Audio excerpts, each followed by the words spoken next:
C'est la reprise des matchs, enfin un match, celui entre les Lakers et les Hornets à Los Angeles. Et petite surprise, c'est Charlotte qui s'est imposée. Alors petite surprise peut-être pas pour tout le monde, mais c'est vrai que les Hornets qui ont gagné, décroché que leur 14e victoire de la saison, se sont imposés sur le parquet des Lakers 100-97. C'est la deuxième défaite en 3 matchs des Lakers depuis l'arrivée de Luka Doncic. Et ce qui est intéressant, alors pas pour les Lakers, mais ce qui est intéressant, c'est que 2 défaites contre 2 équipes quand même très faibles, le Jazz puis les Hornets. C'est quand même ça donne l'impression d'avoir grillé 2 cartouches, surtout que ce match-là, Shai, les Lakers l'avaient quand même en main. Ouais, à la mi-temps, il menait de 11 points. C'est au retour des vestiaires qu'ils sont complètement, qu'ils ont explosé et que Charlotte a pris le dessus petit à petit. Il faut pas oublier, on a beau être très très optimiste pour les conséquences de ce trade à moyen terme. Il faut pas oublier que c'est une équipe qui du coup a perdu un titulaire à l'intérieur indiscutable, n'a pas récupéré vraiment d'intérieur indiscutable. Et on va en reparler parce que Mark Williams a joué en face, visiblement il n'y a pas trop de problème pour jouer au basket. C'est une équipe qui doit intégrer un joueur comme Luka Doncic, c'est particulier comme tous les grands joueurs qui arrivent quelque part. Donc il y a il y a un peu peut-être de retard à l'allumage, c'est pas anormal. On a LeBron qui en plus est théoriquement diminué parce qu'il a pas joué All-Star Game, là il a joué plutôt bien joué. Athlétiquement, il n'y avait pas l'air d'avoir trop de problèmes liés à sa cheville. Mais c'est à la fois surprenant parce que Charlotte avait gagné qu'une fois sur les 10 derniers matchs. Mais Charlotte, avec la Melo Ball, Mark Williams, Miles Bridges, ils ont eu beaucoup d'absents sur la série de défaites là. Donc c'est pas si étonnant. C'est des deux côtés. Je vais regarder justement, au même moment, j'aurais dû le faire avant, je vais regarder le bilan des Hornets avec la Melo Ball, il est beaucoup plus Mmh. flatteur. Alors, c'est pas pour trouver une excuse à cette défaite des Lakers, hein. Je continue de penser que les Ouais, Lakers bah auraient, oui, à auraient dû aller domicile en chercher, plus. mais Ouais. voilà, ils sont à 13-21 avec la Melo Ball, et du coup, sans lui, ils sont à 1, waouh, ils sont à 1-18. 1-18 sans la Melo Ball, 13-21 avec la Melo Ball. Bah, de toute Je pense façon, que voilà, c'est une stat qui résume, ça résume très bien les Hornets, ça. Waouh. on sait que c'est un joueur de calibre All-Star. De toute façon, son, 1-18. son souci, c'est pas le niveau de jeu à la Melo Ball. C'est quand il est là, il est très bon et il arrive à faire de cette équipe une équipe plus borderline play-in que candidate au tanking. Le problème, c'est que toutes les 2-3 semaines, il se fait la cheville. J'exagère à peine et il manque quelques matchs et c'est compliqué. C'est un joueur de calibre All-Star par contre. Il a été très bon à la fin, il a été décisif, lui et Miles Bridges. Miles Bridges qui met 29 points avec 5 paniers à 3 points, il en met plusieurs importants à la fin. La Melo Ball, 27 points, 5 rebonds, 6 passes. La Melo Ball, il y a eu des prises à 2 sur lui par moment. Il a lâché les bonnes passes qui ont mené à un 3 points de Nick Smith. C'est le 3 points un peu de la gagne, on peut le dire comme ça, même s'il y a aussi un panier de la Melo pour la gagne. Je me souviens plus lesquels sont à quel Il y a moment. Nick Smith que j'aimais bien à la fac, j'avais mis très haut dans une mock draft, mais qui s'est avéré être un peu un flop, qui marque un panier à 3 points pour passer devant à 48 secondes de Oui, la pour fin. repasser devant après le panier de Luka. Il y a eu un panier de Luka juste avant, c'est ça. Voilà, Lamelo marque un super finger roll, il drive et super finger roll, il met aussi 2 lancers, il est décisif. Je sais plus à quelle minute c'est non plus, mais il y a cette espèce d'action marquante où il met un cross à Luka qui essaie de défendre sur lui et il lâche une passe pour Mark Williams en plus pour le symbole. Ça a fait partie des paniers importants dans la bonne fin de match des Hornets. Ouais, tout ça, c'est des paniers du Money Time. Il a justement constamment ciblé Luka. Lamelo Ball, il a toujours cherché à avoir le switch pour qu'il y ait Luka face à lui. L'ironie, c'est que Luka, en fait, s'en est pas trop mal sorti. Il y a le cross. Il y a le cross qui mène à la passe de Williams. Et il y a quand même le flotteur, je pense aussi, qui drive Luka. Donc, voilà, ça fait quand même deux paniers importants où c'est Luka qui défend sur Lamelo Ball. Mais il y en a plusieurs où il stoppe son gars. Il stoppe aussi Mark Williams à un moment. Luka, qui encore une fois fait un match avec plein de maladresse, c'est-à-dire qu'il perd 5 ballons dans les 6 premières minutes, mais dans l'ensemble, Los Angeles s'en est bien sorti avec lui. C'est plutôt quand il sort dans la deuxième moitié de troisième quart-temps que Charlotte met vraiment ce run, avec l'expulsion aussi d'Austin Reeves qui a fait mal aux Lakers. Austin Reeves qui a pu jouer que 27 minutes. Par contre, Luka, donc 14 points, 11 rebonds, 8 passes, il a plus de limite de minutes, mais 5 sur 18 au tir, 1 sur 9 à 3 points. Il a raté plusieurs 3 points lui aussi dans le final. Donc il y a encore un peu de la maladresse, un manque de justesse aussi qui peut pénaliser et a pénalisé les Lakers. Un peu de rouille aussi, je pense, c'est pas pour le défendre à tout prix. Hein. Ouais. Encore une fois, Ah bah oui. ça n'a rien à voir avec le trade, ce que je pense du trade à moyen long terme. C'est un joueur qui a manqué il a manqué 20 matchs, c'est ça. Enfin, il avait manqué 20 matchs. Ouais, Il une en vingtaine de refait matchs. deux. Il y a un break. Je pense que c'est pas facile. Il y en a peut-être qui arrivent très bien à revenir d'un coup et à claquer, à faire un carton offensif. Là c'est un peu poussif, faut dire la vérité. Le Luka est un peu poussif. Par contre, ça veut pas dire qu'il va pas, dans 3 matchs, il sera pas à pleine puissance. C'est justement l'intérêt pour les Lakers, c'est qu'il soit revenu maintenant et que c'est pas que pour la saison prochaine. Il va pouvoir se familiariser avec LeBron, se familiariser avec d'autres joueurs, avec le coach, puisque Redick, je pense, sera toujours là la saison prochaine. Donc c'est poussif, faut pas mentir. Hein. Il a été maladroit. La défense, il a fait des efforts, mais un peu limité. Après, les 1 contre 1 contre la Melo Ball, n'a pas 50 qui s'en sortent correctement quand même. Non, bien sûr, bien sûr. Et bien sûr, non, c'est sûr, tu as tout à fait raison de le souligner. Ça, c'est pas se faire passer, ça arrive. Moi, je pense aussi, comme toi, qui a besoin d'une période d'adaptation. On a vu un LeBron prendre les choses en main dans le quatrième quart-temps. Je crois qu'il met 16 points dans le quatrième quart-temps. Je ne suis plus très sûr. Il finit avec 26 points, 7 rebonds, 11 passes. Il met un panier à 3 points, de l'espoir à 6 secondes de la fin. C'est-à-dire qu'il y avait 98-94 après le panier de la Melo. LeBron met un 3 points. Sur 6 secondes, tu sais que tu vas faire faute. La Melo, il a mis ses 2 lancers, puis LeBron a raté le dernier. Mais voilà, on a vu que là, en fin de match, ils ont donné la balle à celui qui était chaud. C'était LeBron. Luka a dit après que ça tournera, que des fois ça sera lui, des fois ça sera LeBron. Peut-être qu'Austin Reeves aura son mot à dire s'il y a des moments où il est red hot, comme disent les Américains. Bon, là, comme j'ai dit, il s'est fait éjecter. Mais bon, LeBron, moi je pense comme toi. Voilà, il y a besoin de trouver des repères. Mais c'est quand même 2 cartouches grillées parce que tu as perdu contre Charlotte et contre Utah. T'es dans une conférence Ouest où c'est compliqué. Tu étais en position de te rapprocher quand même, peut-être même, je vais dire, jusqu'à la troisième place, elle est pas loin. Parce que là, si tu perds pas ces 2 matchs, si tu gagnes ces 2 matchs, tu es 4e et tu es tout près de la troisième place. Donc voilà, c'est 2 défaites quand même qui font tâche. Après, Los Angeles va avoir, je crois, 2 matchs à l'extérieur, puis 6 matchs à domicile. Ce sera vraiment le moment pour trouver des repères et pour lancer une série de victoires. Ouais, faut préciser que LeBron, il a 2 balles pour égaliser à 3 points à la fin du match. Il tire une première fois, ça lui revient dessus, il retire. Alors il est compliqué le dernier, hein, s'il le met. Il en a déjà mis des comme ça, mais c'est compliqué. Et il pouvait arracher la prolongation, c'était pas invraisemblable. LeBron, on peut en parler un peu parce que, bon, c'est pas pour enfoncer le clou sur le côté. J'avais titré peut-être un peu sévèrement qu'il se moquait un peu du monde avec le coup du All-Star Game. Ça a pu sembler contradictoire à certains parce qu'on a descendu à nouveau le All-Star Game et son intérêt. Par contre, à partir du moment où tu y vas, bon, l'annulation à dernière minute qui permet pas à quelqu'un d'être appelé en backup pour participer aux festivités, c'était un peu limite, alors que c'était visiblement que pour du repos, parce que 2 ou 3 jours après, il est sur le terrain en forme et il claque des dunks à 40 ans. J'ai jamais vu un mec de 40 ans claquer un dunk. Il drive, il est toujours inarrêtable. En fait, quand il est lancé, c'est toujours le train wreck, comme ils disent depuis qu'il est en NBA. C'est sur Mark Williams en plus. Il a dit après, j'ai pas du tout vu qui c'était, j'ai pas fait exprès, voilà. Il est toujours, son dunk, il est exceptionnel. Hein, c'est encore un des plus beaux de sa saison et il perd pas de step sur l'attaque du panier. Je trouve c'est toujours, c'est invraisemblable. C'est pour ça que bon, voilà, sur le côté, je joue pas All-Star Game, je reste un peu pas frustré parce que c'est pas, il a pas pris la place de quelqu'un de ma famille, hein, je m'en fous un peu, mais ça montre bien qu'il n'était pas si diminué que ça et qu'il pouvait jouer et les Lakers en ont profité et en même temps n'ont pas réussi à battre les Hornets. Tu as parlé de Mark Williams qui a fini avec 10 points, 9 rebonds. C'est un peu intriguant, Mark Williams, parce que là, du coup, il joue avec les Hornets contre les Lakers après avoir été échangé des Hornets aux Lakers il y a 2 semaines.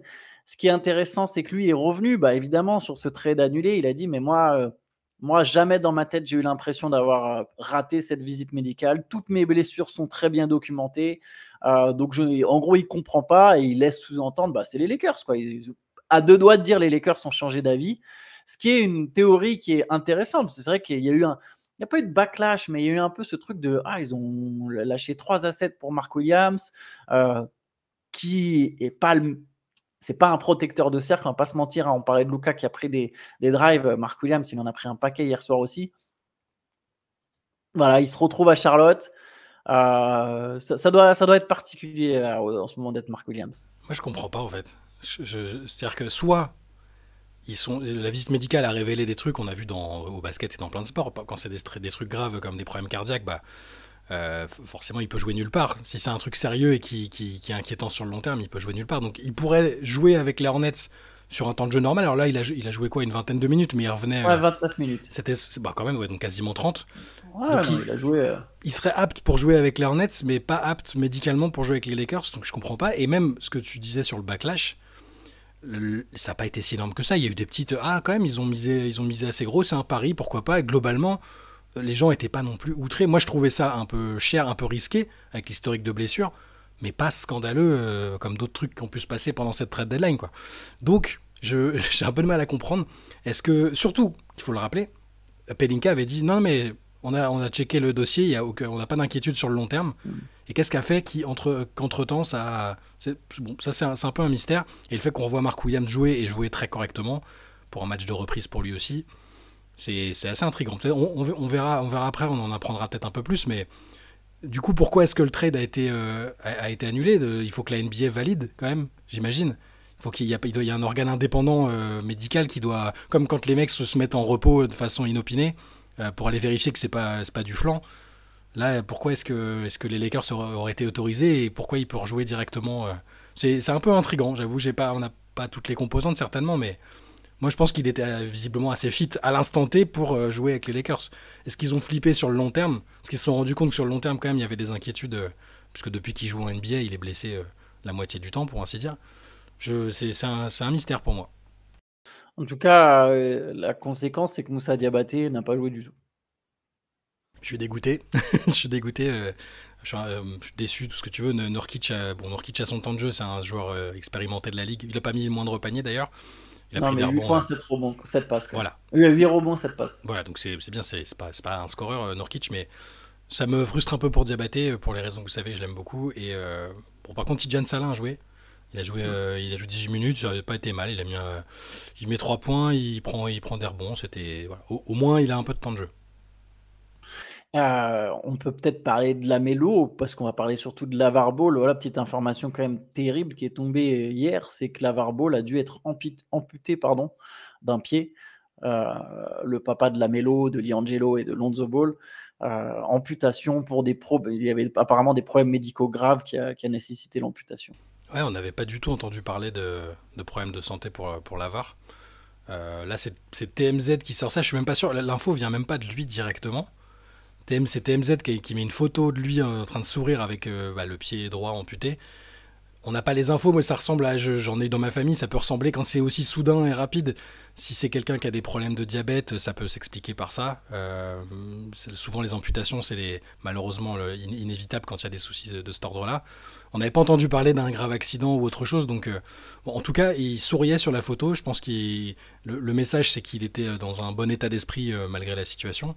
Et bon, évidemment, c'est terrible, mais le fait qu'il sourit, ça le représente bien, parce qu'on l'a beaucoup critiqué avec les années. Il saoule ses enfants, il veut prendre la lumière de ses enfants, machin. Au fil du temps, je me dis qu'il a quand même réussi à être présent et à atteindre les objectifs que lui s'était fixé pour ses enfants, et que ses enfants, ceux dont ses enfants rêvaient pour la plupart. Même Liangelo, il va gagner plus d'argent avec la musique que le basket. Donc c'est bon, là le projet Big Baller Brand n'a pas marché du tout. Il a voulu essayer de percer sur le marché de la sneaker, ça n'a pas fonctionné, mais ça reste ce qu'il a fait est quand même assez impressionnant. Et il a su se mettre en retrait à un moment quand même, mine de rien, parce que au début on s'est dit mais lui, toute la carrière de ses fils on va l'entendre. Non, il y a un moment où il s'est mis en retrait. Quand tu vois ses enfants parler de lui, il y a quand même toujours beaucoup de respect et d'admiration pour LaVar Ball. Après évidemment il a créé un culte du personnage un peu à la maison, mais quand même je veux dire, tu vois, c'est fort, et tu l'as dit, les trois ont du succès. Après, est-ce qu'avoir du succès, ça définit mener une bonne éducation? C'est beaucoup plus large que ça, mais clairement, tu as raison, il y a de quoi avoir du respect envers LaVar Ball. Et je suis d'accord avec toi sur le fait que ça le représente bien, le fait qu'il sourit sur la photo. Alors évidemment, j'imagine qu'il se passe des tonnes de choses dans sa tête, mais ce qui est sûr, c'est que LaVar Ball, c'est un mec fort mentalement. Ça, après, ça ne veut pas dire que c'est pas dur ou quoi que ce soit, mais il n'y a aucun doute sur le fait que c'est un mec qui, dans la tête, est très fort. Moi, la seule interaction que j'ai eue avec lui, je t'avais raconté, c'était après le Paris Game de l'année dernière. Non, c'est l'année dernière. Charlotte, c'était quand? C'était il y a 2 ans, je crois. Ouais. Et il sortait d'une Clio, alors pas une vieille Clio, mais il y a des gens qui l'ont interpellé depuis l'extérieur, et il est sorti, il a fait des photos avec. Il était souriant, il discutait.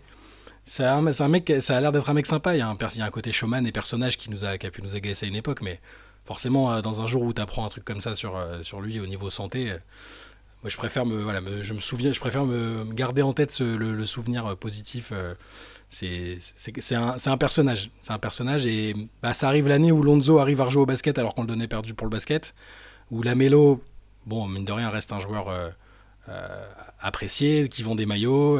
Liangelo a son succès ailleurs. Donc bah, la fratrie Ball se porte bien, notamment grâce aux efforts du papa. Allez, dernier petit point qu'on va aborder, c'est Giannis Antetokounmpo, dont le nom revient souvent dans les rumeurs, de manière un peu facile d'ailleurs.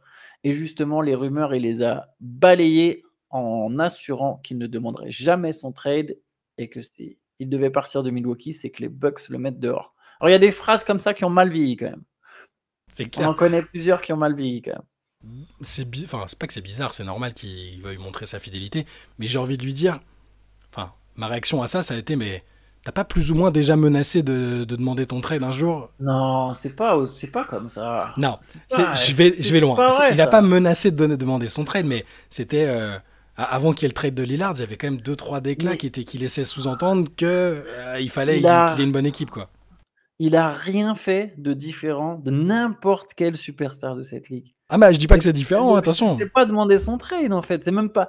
Oui, c'est rappeler au front office. Bah, mec, je suis là, je veux une équipe compétitive. Tu vois, c'est même pas en mode je pars, tu vois. Enfin, je sais pas. En fait, dans ce cas-là, toutes les stars de la ligue ont menacé de demander leur trade un jour. Alors, LeBron a demandé combien de fois ça? Alors, chaque mois de février, LeBron, il fait ça. À Cleveland, on a oublié, mais il signait des contrats d'1 an. C'était pas une forme de pression, ça, sur la franchise? Il signait que des contrats d'1 an. Alors, au bout d'un moment, Non mais tu sais, LeBron, il comme y a même ça, un an pas. après, tu peux te barrer. LeBron, il n'y a pas de mystère. Et sur Non, les mais je trois veux quarts dire, sur les trois tous, quarts des stars même de la ligue. Nikola Jokic, dans ce cas-là, a dit tu vois, en fait, c'est juste, j'ai l'impression, on crée des personnages, on crée des personnalités, et on dit, ah bah non, lui, il a cette personnalité, donc il va jamais demander. Donc, quand tout passe par le filtre de la personnalité qu'on a créée, Jokic, en début de saison, il fait la même chose. Et pourtant, alors, ce qui est différent, effectivement, c'est qu'il n'y a pas. Le moment où Yanis l'a fait, un moment où on se demandait s'il allait signer son extension, qu'il a signé d'ailleurs, hein, au passage, qu'il a signé sans sourciller. Il a dit après, mais j'ai jamais pensé ne pas la signer. Mais quand Jokic le fait, on se dit pas, ah bah tiens, il peut demander son trade en février. Tu vois, en plus, il le fait à un moment où les Nuggets sont pas bien. Tu vois, il y a aucun monde où quelqu'un commence à mettre des rumeurs Jokic tradé. Par contre, Yanis, il y a plusieurs facteurs. C'est Milwaukee, on veut constamment l'envoyer dans un autre marché. Il y a eu ce coup de pression qui a fait venir Jrue Holiday au passage, hein. C'est le coup de pression qui a amené Jrue Holiday aux Bucks et ils sont champions avec Jrue Holiday. Il y a eu Lillard, mais Lillard, c'est pas lui qui. C'est un semi. Je te reprends la. Je recherchais pendant que tu disais parce que Ouais, j'avais quand même le souvenir d'un truc assez explicite à mon sens. Je dis pas Yanis c'est la seule superstar qui demande son trade, enfin qui a mis des coups de pression. Ils ont toutes fait ça sans exception quasiment. C'est normal, t'as raison. Par contre, je te reprends la citation. Il avait dit devant des médias, je suis un Milwaukee Buck, mais avant tout je suis un gagnant. S'il y a une meilleure situation pour moi pour gagner le trophée Larry O'Brien ailleurs, je me dois de saisir cette situation. oui, c'est vrai. Pour Mais moi, bon, après, pour moi, c'est juste qu'il est, alors il est peut-être plus franc, il est peut-être plus franc que les autres superstars du coup, qui sont peut-être plus menaçantes en coulisses. Les gars, dépêchez-vous, sinon je vais me barrer. Mais je dis juste pour moi, il a déjà explicitement mis un coup de pression dans un passé pas très lointain. Et c'est pour ça que je dis bon bah oui, maintenant tu vas pas demander ton trade. T'as eu Damian Lillard, tu peux signer un contrat giga méga max, mais je dis pas ça, moi j'aime beaucoup Yanis, j'aime bien sa personnalité, je le trouve justement très franc. Tu vois, quand c'est des classes sur l'échec et machin, il tourne pas en rond, il dit ce qu'il pense et c'est souvent intéressant. Je dis juste que bon, moi, maintenant c'est un peu plus facile maintenant de dire oh non mais je demanderai jamais mon trade. Maintenant il a eu Lillard, c'est un peu bloqué comme ça. Il sait qu'il pourra pas avoir une situation. Enfin il y a pas une autre superstar qui va débarquer maintenant à Milwaukee, je pense pas. Sinon ça impliquerait de trader ou Lillard ou Yanis parce qu'avec les autres éléments qui restent. Tu peux faire venir des bons joueurs de complément, mais c'est. Donc je me suis juste dit, oui, bon, bah c'est cool maintenant de le dire, et il l'a déjà dit par le passé, attention, hein. Ça fait 10 ans qu'il dit, moi je suis pas obsédé par les grands marchés, je suis content d'être à Milwaukee, je peux me balader relativement tranquillement. Tout est relatif parce que maintenant c'est un Hall of Famer. Mais voilà, je me suis juste fait la réflexion, et je me dis, il a quand même mis un coup de pression explicite qui est très honnête comparé à d'autres qui. Et c'est pas pour tirer sur LeBron. LeBron, il est très fort en coulisses pour agiter pour négocier avec les dirigeants. Et il a un tel pouvoir et légitimement obtenu que il a pas besoin d'aller devant la presse et de dire je vais demander mon trade si, tu vois. Il a son style pour demander des choses. Voilà, c'est juste ça. Et je pense non plus que Yanis ne sera pas échangé. C'est juste qu'on cherche la prochaine superstar. Vu le choc qu'il y a eu avec Doncic, on se dit quelle superstar maintenant est vraiment à l'abri, en fait. Yes, non, mais après t'as raison. Là, c'est quand même un peu plus explicite que d'autres. Je pense, en fait, Yanis, il y a un truc, c'est que c'est facile d'imaginer son trade. Les Bucks sont plus aussi forts. Tu vois, il y a eu le truc de Lillard, il y a eu le trade de Middleton, l'arrivée de Doc Rivers, le fiasco avec Griffin. Tout ça fait que tu te dis, ah bah Milwaukee, ah bah tiens, on aime bien imaginer, on fantasme des trades de superstars. D'ailleurs, personne n'a jamais fantasmé de celui de Luka Doncic avant que ça arrive, au passage. Mais tu vois, il y a un peu ce truc d'imaginer, ah, il y a Anthony Edwards, vu qu'au Timberwolves, ça tourne un peu moins bien. Peut-être qu'Edwards, il va vouloir se barrer, tu vois, parce qu'on veut voir. En fait, on se contente pas de ce qui se passe, on veut voir ce qui pourrait se passer. Tu vois, on est toujours comme ça, c'est l'humain, tu vois, c'est dans notre nature. Et j'ai l'impression qu'Yanis, c'est un scénario un peu plus facile. C'est lié au marché aussi, je pense. C'est bête, Ouais. mais le côté, bon, c'est Milwaukee, pourquoi est-ce qu'ils ne voudraient pas aller dans un plus grand marché, tout simplement.